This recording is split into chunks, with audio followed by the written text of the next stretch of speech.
A simple harmonic oscillator has an amplitude A and time period 6 pi second. एक particle है जो कि SHM कर रहा है, उसका एम्पलीट्यूड है A और उसका टाइम पीरियड है 6 pi second. The oscillation starts from its mean position. The time required by it to travel from x equals to A to x equals to root 3 by 2A will be pi by x second, where x is equal to fill in the blanks. आपसे पूछा गया है time कितना लगेगा कहाँ से कहाँ तक जाने में. x equals to A, x equals to A क्या है, एम्पलीट्यूड से लेकर कहाँ जाने में, √3/2a. √3/2a जाने में जो टाइम लगेगा एम्पलीट्यूड से लेके √3/2a, एम्पलीट्यूड मतलब एंड से लेके √3/2a जाने में जो भी टाइम लगेगा वो आपको निकालना है. तो आइए ऐसा निकालते हैं. This is the main position O, call it O. मान लेते हैं एंड पोजीशन दिस पॉइंट, और मतलब this is the amplitude x equals to A position. इसको कुछ नाम दे देते हैं P. P से कहा गया एंड पोजीशन से क्या है, x इक्वल्स टू √3/2a. इसको कुछ नाम दे देते हैं Q. और ये कहाँ कितना है, ये यहाँ पर है √3/2a. Q is √3/2a. देखिए आपको बोला जा रहा है P से Q तक गया है particle has moved like this.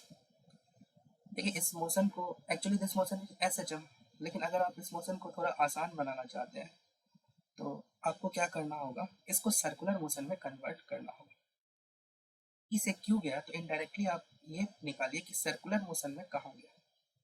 बहुत आसान है सर्कुलर मोशन में कहाँ गया निकालना. तो Q पे ना आप परपेंडिकुलर ड्रॉप कर दीजिए दिस पॉइंट. इसको कुछ नाम दे देते हैं R. एक्चुअली आप बोलिए कि P से R तक सर्कुलर मोशन में गया है पार्टिकल. एक्चुअल मोशन क्या हुआ है, SHM हुआ है, और वो P से Q गया है. लेकिन आप क्या निकालिए, सर्कुलर मोशन में कहाँ पर पार्टिकल गया है, P से R गया है. कैसे निकाला आपने, Q पर एक परपेंडिकुलर ड्रॉप. क्या कीजिए, आप इस R को O से कनेक्ट कर लीजिए. कितना होगा, रेडियस एम्पलीट्यूड के बराबर लेना है आपको. एम्पलीट्यूड जितना है वही आपको रेडियस का लेंथ रखना है. पार्टिकल अगर P से R पे गया तो अब आप थीटा निकाल लीजिए, कितना थीटा कवर किया एंगल. बहुत आसानी से निकाल सकते हैं. कॉस थीटा आपको निकालना होगा. Cos theta equals to base. Base कितना होगा इस राइट एंगल ट्रायंगल में, base is √3/2a. Base upon hypotenuse. देखिए हाइपोटेन्यूज तो यही रेडियस है आपका, तो यहाँ से a कैंसिल हो गया और बचा √3/2. कॉस थीटा √3/2 कब होता है, तो थीटा इक्वल्स टू 30 डिग्री पर होता है. और 30 डिग्री को आप लिख सकते हैं π/6 रेडियन में, है ना. रेडियन में आपने कन्वर्ट कर लिया. अब सिंपल एक रिलेशन यूज करना है आपको, और वो रिलेशन यूज करना है theta equals to omega t. Theta आपको यूज करना है ओमेगा टी के बराबर. और ये बहुत आसानी से बता सकता है. आपको पता है सर्कुलर मोशन में ओमेगा क्या होता है, omega is angular displacement by time. वहां से मैंने इस रिलेशन को निकाला है, तो ये आपको पता ही होगा.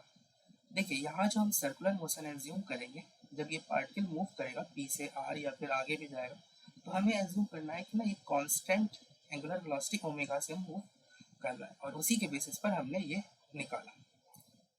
तो देखिए यहाँ पर आपको पता है कि ओमेगा इक्वल्स टू कितना होता है, 2π time period into t is equals to theta. बस टाइम पीरियड यहाँ पर रख दीजिए 2π, और टाइम पीरियड कितना दिया हुआ है आपको क्वेश्चन में 6π, और टाइम निकल जाएगा आपको. थीटा की वैल्यू रखिए, थीटा कितना निकाला है आपने, π/6. π/6 कवर करने में कितना टाइम लगेगा. देखिए ये 6 और 6 कैंसिल हो गया, तो टाइम आ गया आपका π/2 सेकेंड. तो यही तो टाइम निकालना था π/x, और x की जगह कितना आ गया आपका x की जगह आ गया x इज 2। देखिए P से R सर्कुलर मोशन में जाने में जो टाइम लगेगा वही टाइम P से Q जाने में लगेगा, जो कि SHM है। ये SHM का ही कंसेप्ट है, आपने पढ़ा होगा कि यूनिफॉर्म सर्कुलर मोशन का जो प्रोजेक्शन होता है वो SHM करता है। तो यहाँ R का प्रोजेक्शन ही तो है Q, और वो Q पॉइंट SHM कर रहा है और R पॉइंट सर्कुलर मोशन करेगा यहाँ पर। तो सर्कुलर मोशन के कंसेप्ट से आप SHM के टाइम को निकालना बहुत ही आपके लिए आसान हो जाता है, अगर आप उस सर्कुलर मोशन के कंसेप्ट को टाइम निकालने के लिए यूज करें इन द SHM।